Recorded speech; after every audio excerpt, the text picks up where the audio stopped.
For over 400 years, women's fashion centered on changing the female form through elaborate structures and boning.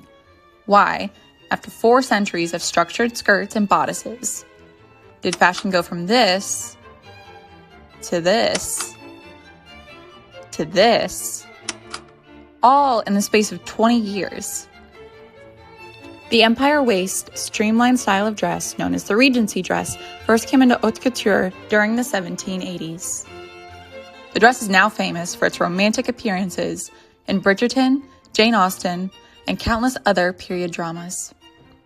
The style would even crop back up in the 1910s, the 1960s, the 2000s, and even today in its 2020s revival. But where did this revolutionary style of dress come from that praised the female form?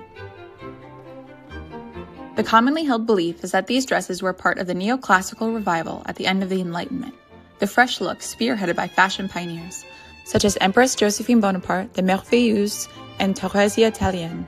These diaphanous dresses, with a just under the bust waistline, were adopted from the classical Greek and Roman statues. While the neoclassical revival was a contributing factor to the style revolution, the focus on Western thought erases the pivotal Caribbean, African, Indian, and East Asian influences that birthed this unique style. White appropriation of people of color's appearance, culture, and style stretches back far longer than just jazz and zoot suits. White enslavers oppressed, trafficked, tortured, and killed millions of Africans. Yet, as the enslavers insisted on the racial inferiority of Black people, the white enslavers took notice of Black style and claimed it as their own. African women and their descendants in the Caribbean developed a signature style that was an artful amalgamation of African, Asian, and European influences. This new Caribbean style was the embodiment of cross-cultural exchange, the Atlantic slave trade, and the new world that was being forged.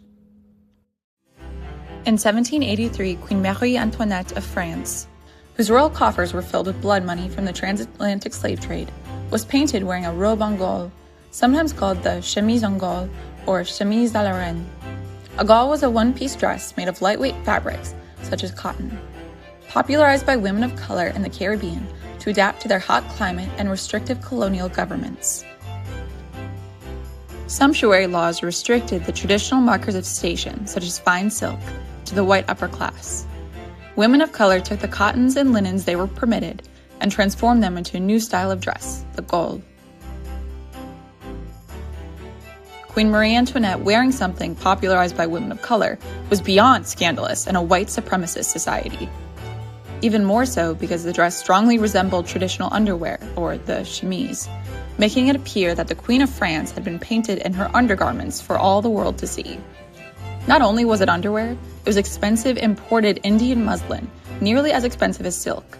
The Queen wearing extremely expensive underwear-adjacent clothing that marked her as a follower of Black women's trends was a disastrous social catastrophe.